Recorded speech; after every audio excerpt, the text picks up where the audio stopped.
Burned at Broken Bow, the Cheyenne girl who returned fire with fire, Nebraska Territory, 1876.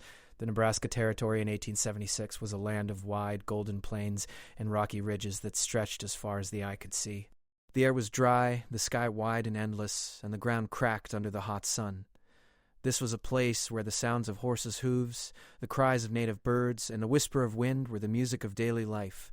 Yet beneath this vast, peaceful beauty, trouble brewed. The land was at the center of a war no one had asked for, a war that would change everything. Etched had grown up on the edges of these plains, surrounded by her people, the Cheyenne. She was a young girl, barely 16, yet she had seen more than most of her age could imagine. Her people, proud and strong, had lived in harmony with the land for generations. They hunted, fished, and roamed freely across the vast expanse. But as the years passed, things changed. The settlers had come, men and women from faraway lands bringing their farms, their towns, and their ways of life. These settlers were like a rising tide, slowly pushing the Cheyenne from the places they called home. The Cheyenne knew they could not stay hidden forever. The land that had once been theirs, where their ancestors had walked, had begun to feel smaller and smaller, and now, in 1876, the soldiers were on the move too. The army had arrived, ready to impose their will on the people of the land. But the Cheyenne weren't afraid. They were proud. They were warriors. Etched's father had often spoken about the strength of the Cheyenne, how their ancestors had fought fiercely to protect their homes. She remembered his voice as he told her stories of their people's victories, of their great leaders who had never bowed to anyone. These stories filled her with pride, and yet, in her heart, she knew that the world around them was changing. Her father's warnings about the settlers, the soldiers, and the coming storm had grown more serious in the last year. He had warned her that this might be the last year the Cheyenne would be free. One evening, as the sun began to set, painting the sky in shades of red and orange, Etched sat on a hill near her camp watching the horizon. Her family's camp was nestled by the creek, surrounded by tall grass that swayed in the breeze. She could hear the sound of the fire crackling and her mother's voice calling out, but her thoughts were elsewhere. Her younger brother was playing with some of the other children, his laughter a sound of innocence, but Etched's mind was heavy with worry. She didn't know what the future would hold, but deep inside she felt that something terrible was coming. The peace of the evening was shattered by a distant sound, a thunderous pounding of hooves. At first, Etched thought it might be the horses from their tribe returning from a hunt, but as the sound grew closer, a feeling of unease washed over her. The pounding of hooves was not a familiar sound. It was the sound of something coming that did not belong. She stood up, dusting the dirt off her knees, and hurried down to her family's camp. The worry on her face must have shown because her mother immediately walked over to her. "Stay close, Etched," her mother said softly, her voice filled with both love and concern. "Something isn't right." Etched nodded, but her eyes kept darting toward the horizon.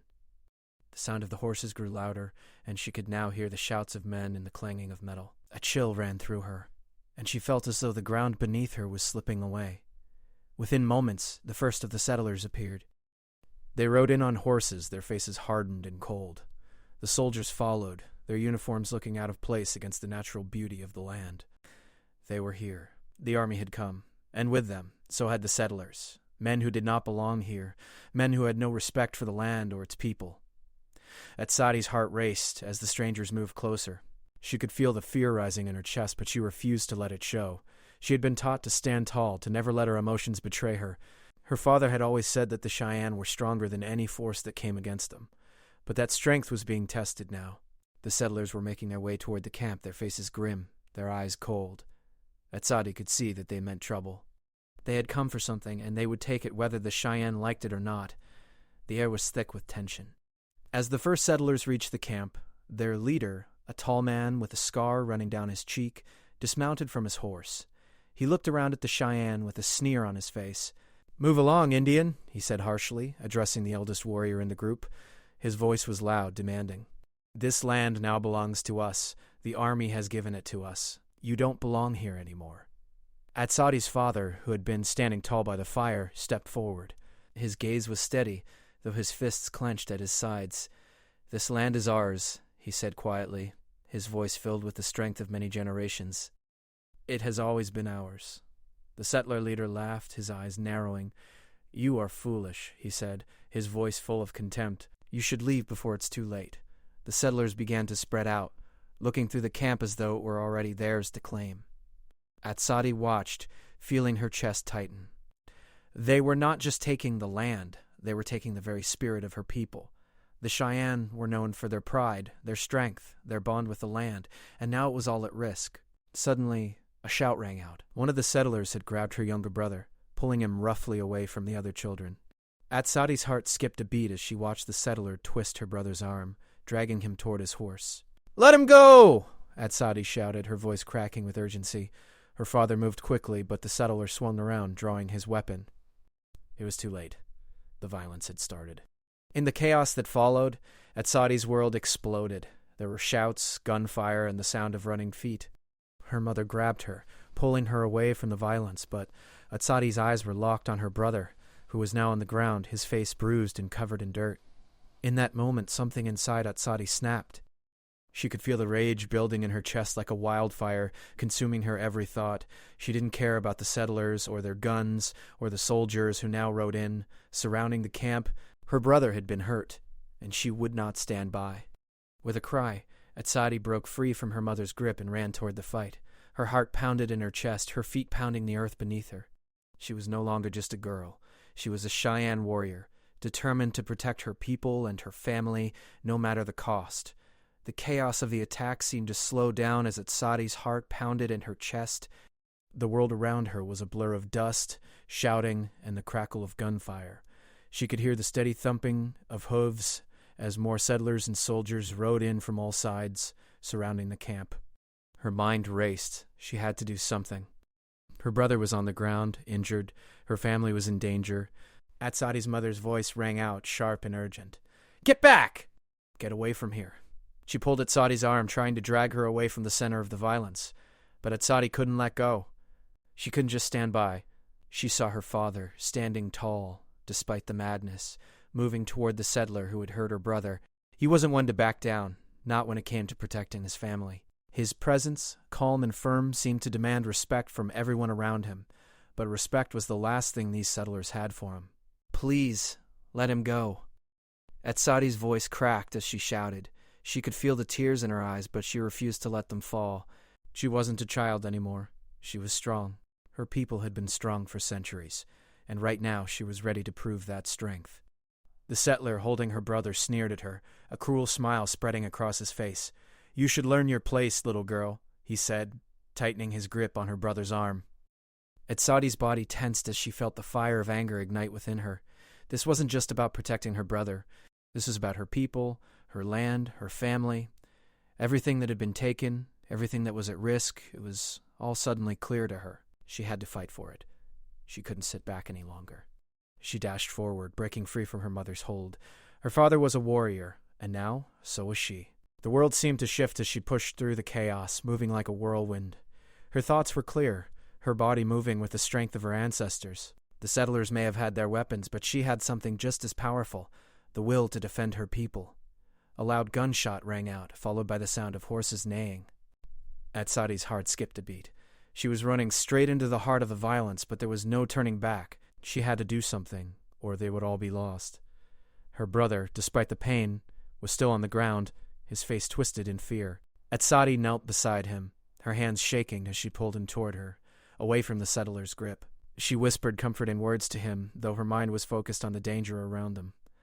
Suddenly the air was pierced by another shot, closer this time, and Atsadi's father stumbled. She gasped, her heart lurching as she watched him fall to his knees. The settlers had no mercy. They had come to take, and nothing would stop them. Without thinking, Atsadi leapt to her feet. She grabbed a nearby bow, one her father had once used in battle, and notched an arrow with hands that were both steady and trembling. She had seen her father use the bow countless times, but today it was her turn.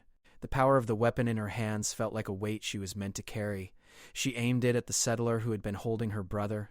His attention was on her father, and for a moment he didn't see her. She released the arrow. It flew straight, its path true. The settler's hand went to his chest as the arrow struck, and he stumbled back, falling to the ground. He had never seen her coming. Atsadi's heart raced in her chest as the sound of the battle raged on. The settlers and soldiers were all around her, but she couldn't stop now. She couldn't let them win. She had taken the first step, and there was no turning back. The chaos seemed to intensify, but Atsadi's focus remained sharp. She reached for another arrow, her hands moving quickly, almost instinctively. The fear that had gripped her moments before was now gone, replaced by something fiercer: determination. She was no longer just a young girl. She was a protector, a warrior, and she would fight for her family, for her people, until her last breath. As she pulled back another arrow, a shout rang out, her father's voice, hoarse but full of command. "Atsadi, get to the horses!" Now. Atsadi's eyes darted toward him. He was still kneeling, his hand pressed to his side, but his eyes were clear, determined. He was hurt, but he was still strong. She could see the fire in his gaze, the same fire that had driven him for so long. She knew what he wanted. He wanted her to escape, to save herself, but she couldn't, not now. She shot another arrow, this time at a soldier who was moving toward her father. The arrow hit its mark and the soldier fell, taken by surprise. Atsadi's pulse quickened, but her focus never wavered. She wasn't going to let them take anything else. But then the soldiers began to surround her. She was outnumbered. They had more guns, more horses, but there was something in Atsadi's heart that told her not to back down. This wasn't just about survival anymore. It was about her people's future. A voice broke through the noise, one of the soldiers shouting orders. "Take them all. Don't leave anyone behind." The realization hit her hard. They weren't just here to fight. They had come to destroy. Her heart sank as she saw more soldiers riding in, closing in from all sides. But even then, Atsadi didn't stop. She grabbed another arrow, ready to fire again. Her people had always fought for their freedom, and she would do the same. Her father, despite his injury, called to her once more, his voice desperate. "Go! You have to Go now."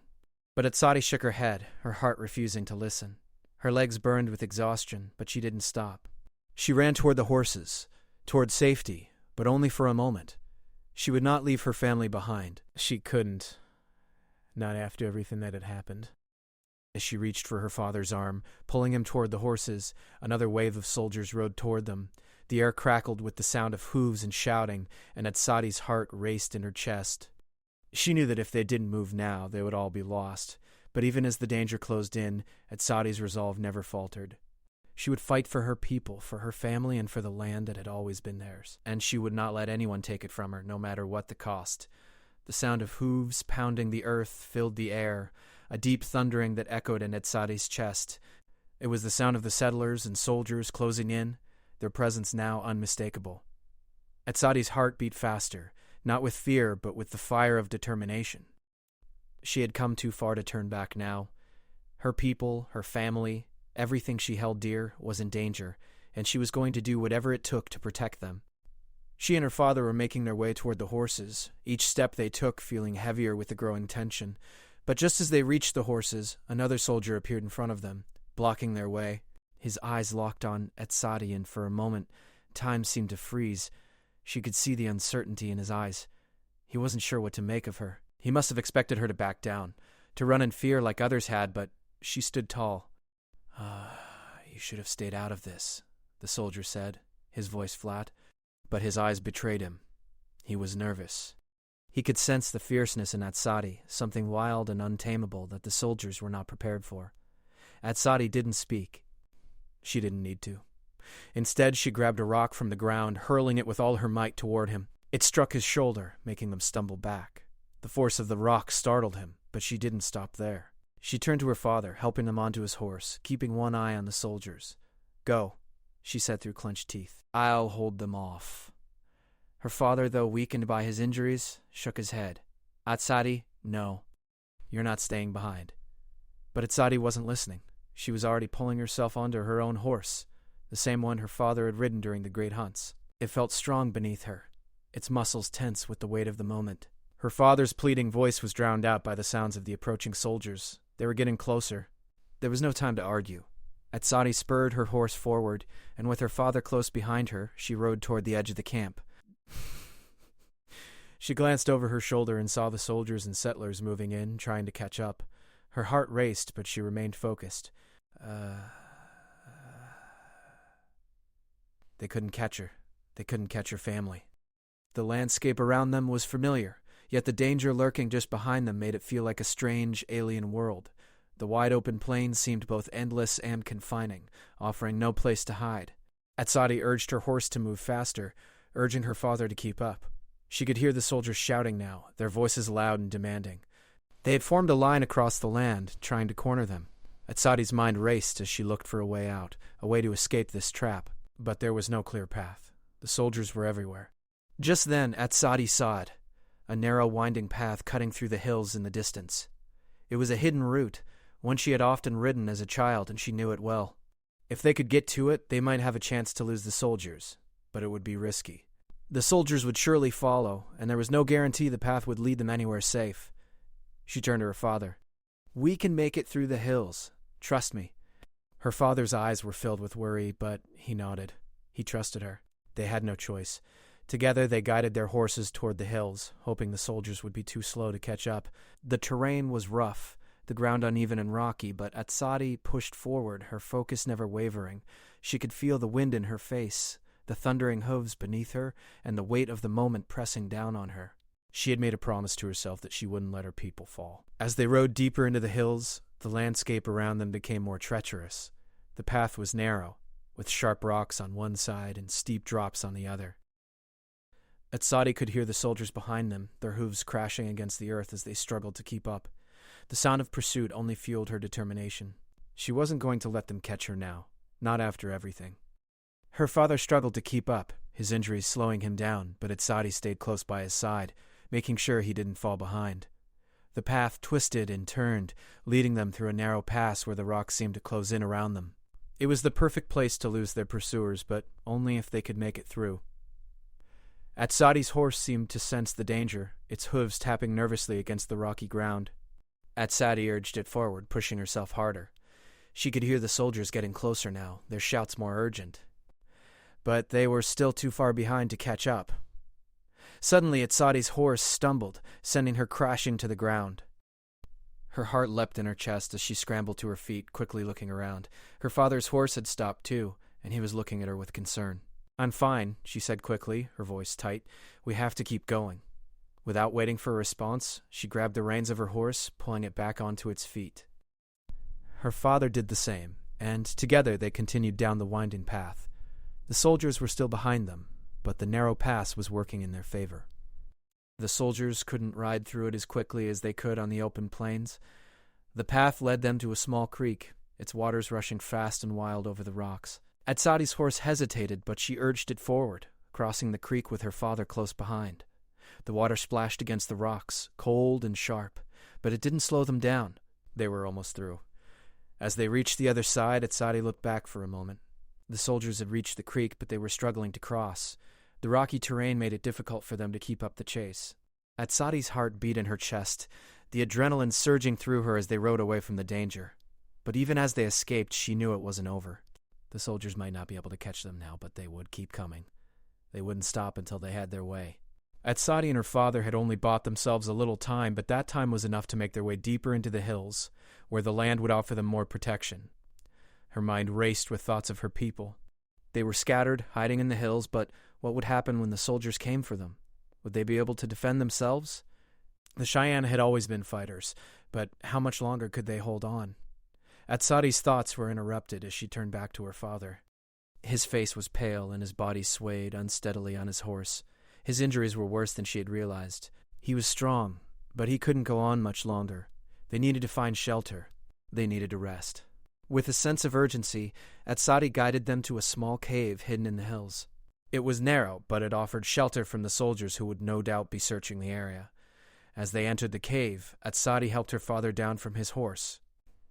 He leaned heavily against the rocks, his breath shallow and labored. "Rest," Atsadi said softly, her voice filled with both determination and concern. "We'll move again when it's safe." She knew it wasn't over. The soldiers were still out there. But for now, they had a chance to regroup, to plan their next move. They had made it this far, and Atsadi wasn't going to stop fighting until she had done everything in her power to protect her people. She would keep pushing forward no matter the cost. The hours seemed to stretch on as Atsadi sat in the dim light of the cave, her father resting beside her. The small, quiet space offered them some safety, but Atsadi's mind was racing. Every sound from outside made her jump. Every rustle of wind felt like the footstep of the soldiers coming to find them. She knew that staying in one place for too long was dangerous, but her father was injured, he needed rest, and so did she. The day had been long and exhausting. The chase, the fear, and the constant threat of capture weighed heavily on Atsadi's shoulders. She kept glancing toward the entrance of the cave, listening for any sound that might signal the soldiers' approach. But the night had grown quiet, the rush of the creek outside and the sound of crickets now the only things filling the air. Her father was asleep, though. His breathing was shallow and labored. Etched knew he was struggling. The wound he had received in the battle earlier that day was more serious than he had let on. His chest had been bleeding, but he hadn't said much about it. Like all warriors, he would rather endure the pain than show weakness. But Etched could see it. He was growing weaker by the minute. She had to do something to help him, but there was little they could do here. There was no medicine, no supplies, nothing to tend to the wound other than basic care. She pulled a blanket from her bag and laid it over him, her hands trembling as she adjusted it carefully. Her mind kept returning to the same thought. How long would they be safe here? How long before the soldiers found their way to this cave? To them. Outside, the stars were bright in the sky, their light casting faint shadows inside the cave. Etched stepped outside for a moment, letting the cool night air wash over her. She looked up at the sky, her thoughts drifting to her tribe. They were scattered across the land, hiding in the hills and the forests, doing their best to avoid the soldiers who had come to take everything from them. Etched's heart ached for them. For her people. For the land they had lived on for generations, now at risk of being torn apart by those who didn't understand its value, its spirit. She heard a rustling sound from inside the cave. Her father was stirring, his groans quiet but filled with pain. Etched hurried back inside, kneeling beside him. His eyes were open now, his face pale in the dim light. "I'm fine," he said softly, trying to sit up, but Etched placed a gentle hand on his shoulder, urging him to stay still. "No, you're not fine," she said, her voice filled with concern. "You're hurt. You need to rest." Her father gave her a weak smile. "I'm a warrior, Etched. I've fought battles that were harder than this." "I know," Etched said, "but this isn't a battle. It's survival. You need to rest." Her father looked at her for a long moment, his eyes filled with a mixture of pride and sorrow. "You've become strong, Etched. Stronger than I ever imagined." Etched smiled faintly, but there was no joy in it. Her heart was heavy with the weight of what had happened and what was yet to come. She had taken up arms to protect her people, to defend her family, but the road ahead was uncertain. How much longer could they keep running? How long could they stay ahead of the soldiers who were determined to take everything from them?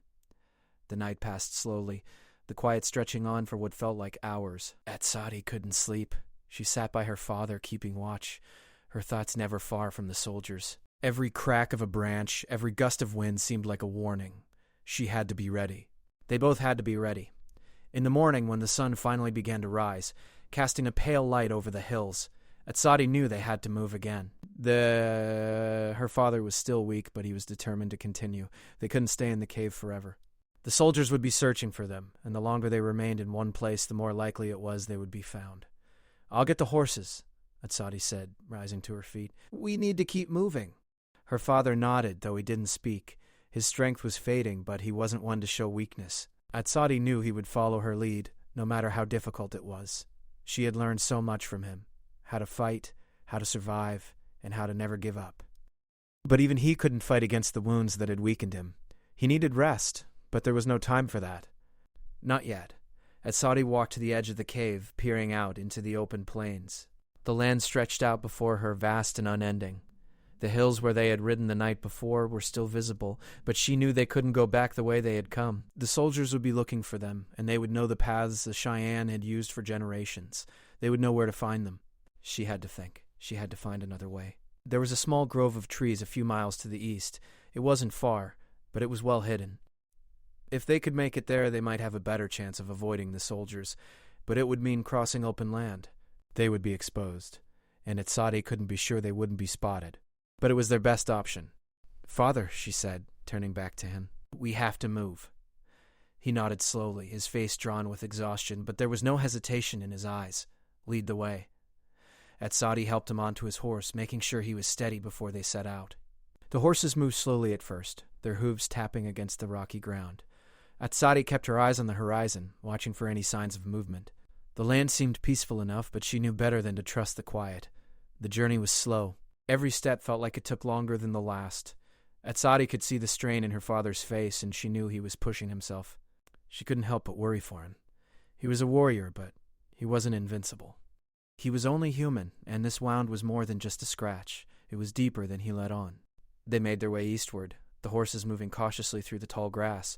The trees were getting closer, and Atsadi could almost taste the safety of the grove. But as they neared it, a sound in the distance caught her attention. The unmistakable sound of hooves. She froze, her heart skipping a beat.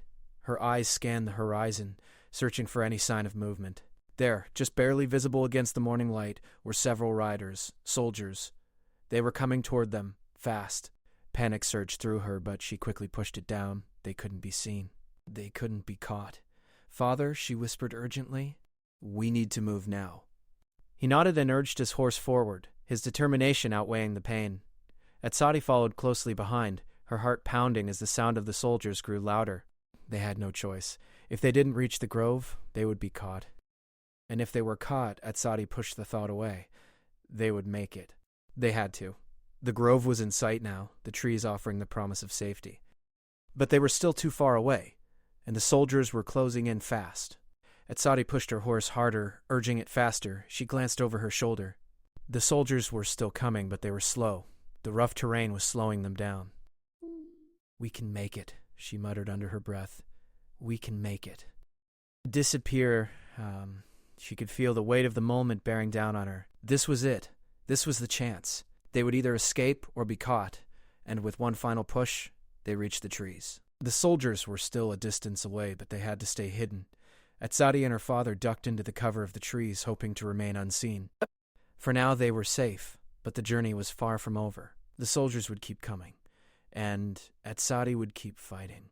The sun had climbed high in the sky by the time Atsadi and her father rested beneath the cover of the trees. The grove, with its thick canopy of leaves and the gentle whisper of the wind, provided some shelter from the heat, but the tension in the air was far from gone. Despite their brief respite, Atsadi couldn't relax. Her thoughts were consumed by the soldiers who were still out there searching for them. It had only been a matter of time before they would move on, and Atsadi knew that every minute they stayed in one place brought them closer to danger. Her father, despite his wounds, was resting against the trunk of a nearby tree. His face was pale, and his eyes were closed, but the exhaustion was still visible in the way he sat. Atsadi could see the strain in his every movement, how he held himself together even though his body was clearly betraying him. She wanted to help, to ease his pain, but there was nothing more she could do for now. Their only choice was to keep moving. Atsadi's mind raced as she watched the branches sway above them. She knew they couldn't stay in the grove for long. The soldiers would likely continue searching the area, and the Cheyenne were a known target. They had already attacked settlers, and the army was determined to find them. The thought of being caught, of losing her family, made her heart ache, but she couldn't let herself be consumed by fear. She had seen too much of that in the past days. Fear of what might happen next, fear of what they might lose, but she refused to let it control her now. Her father stirred beside her, a faint groan escaping his lips as he tried to sit up. Atsadi quickly moved to his side, helping him as he struggled to steady himself. He looked at her with tired eyes, but there was still a fire within him, something deep inside that refused to give up. "I'm not sure how much further I can go, Atsadi," he said quietly, his voice rough with fatigue. "We've come so far already. You don't have to keep carrying this burden alone." Atsadi felt her chest tighten at the sound of his words.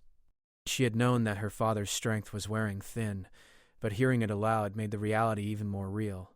But there was no time to dwell on it. She had to keep going, for both of them. "You've been the strength of our people for as long as I've known," Atsadi replied softly, her voice steady despite the knot in her stomach. "And now it's my turn to be strong for you." Her father's eyes softened, and he nodded slowly. "You've always been strong, my daughter," he said with a smile that didn't quite reach his eyes. "You'll see this through, even if I can't." Atsadi helped him to his feet, guiding him carefully as they made their way toward the narrow path that led further into the hills. The trees thinned out as they continued, the rocky terrain growing more uneven beneath their feet. Atsadi led the way, her eyes scanning the surroundings for any sign of movement. She knew that even the smallest sound could draw attention, and she wasn't about to take any chances. As they walked, Atsadi's thoughts turned to the rest of her people. She had heard whispers of where some of them were hiding. Families in caves, warriors in the forests, all scattered in different directions to avoid being found by the soldiers. The Cheyenne were used to living off the land, to surviving in difficult conditions, but the constant fear of discovery made every moment feel like a test. They could never relax, never let their guard down. Atsadi felt a pang of guilt at the thought of the others. She had been so focused on keeping her father safe that she hadn't given much thought to the rest of the tribe. But they couldn't be everywhere at once. They could only do what they could. For now, the goal was survival. Everything else would have to wait. The path they were on wound its way up the hill, leading them to a higher ridge where they could get a better view of the land below. Atsadi hoped that by reaching the top, they could scout the area, make sure the soldiers hadn't followed them. As they neared the ridge, she saw the distant movement of figures on horseback. Soldiers. They were riding in the opposite direction, but the sight of them sent a chill down Atsadi's spine. The soldiers were still out there, still looking for them. "Stay low," Atsadi whispered, pulling her father closer to the rocks at the top of the ridge. They crouched down, hidden by the tall grass and the boulders around them. Atsadi watched the soldiers, her heart pounding as they moved along the valley below. There were at least 5 of them, but they didn't seem to be searching for anything in particular. They were just riding, scanning the landscape as if they were looking for something. Someone. Atsadi's breath caught in her throat as one of the soldiers stopped, his gaze scanning the area. Her body tensed, every muscle on high alert. Could they see them? Could they hear the beating of their hearts? She held her breath, praying that they wouldn't notice her and her father. The soldier turned his horse, and Atsadi exhaled in relief. They were safe, for now, but that was all it was, a temporary safety. The soldiers would keep searching, and the threat would always be there, lurking just beyond the horizon. Once the soldiers had passed, Atsadi and her father made their way down the ridge, keeping to the shadows and moving quickly. They needed to put distance between themselves and the soldiers, to find a place where they could rest without being found. They could not afford to be caught again. As they continued on, the land began to change. The hills gave way to a dense forest, the trees taller and thicker, providing more cover from the outside world. Atsadi knew this area well. It was a place where she and her people had once hunted, a place where they had gathered before the soldiers had come. It was quiet here, peaceful, and for a moment Atsadi allowed herself to feel a small sense of calm. But that feeling was fleeting. The reality of their situation was never far from her mind. They had to keep moving, keep surviving. No matter how much they wanted peace, they could not afford to rest. The soldiers were always just a step behind. As they reached the heart of the forest, Atsadi found a small clearing. It was sheltered, hidden by trees on all sides, and it seemed like the perfect place to stop. Her father was exhausted, and she knew that he needed rest, even if they couldn't afford to stop for long. They could stay here for a while, gather their strength before moving on again. Atsadi helped him down from his horse, guiding him to a spot near the trees where they could rest. She didn't have much, just a small bag of supplies, but she made the best of it, offering him what little they had to eat and drink. For a brief moment, it felt like everything was calm. The sound of the wind rustling through the trees, the soft chirping of birds, it was a stark contrast to the tension they had been living with. But even in this moment of quiet, Atsadi knew that it wouldn't last. They had to stay vigilant. They had to be ready. As she sat beside her father, watching over him, she thought about everything they had been through, about the journey, about the battles they had fought, and the ones still to come. She thought about her people, scattered across the land, fighting to survive. They had always been strong, but now they were being tested in ways they never imagined. And as Atsadi sat there, watching the sun dip lower in the sky, she made a promise to herself. No matter what came next, she would not give up. She would protect her family, her people, and her land, and she would fight until there was nothing left to fight for.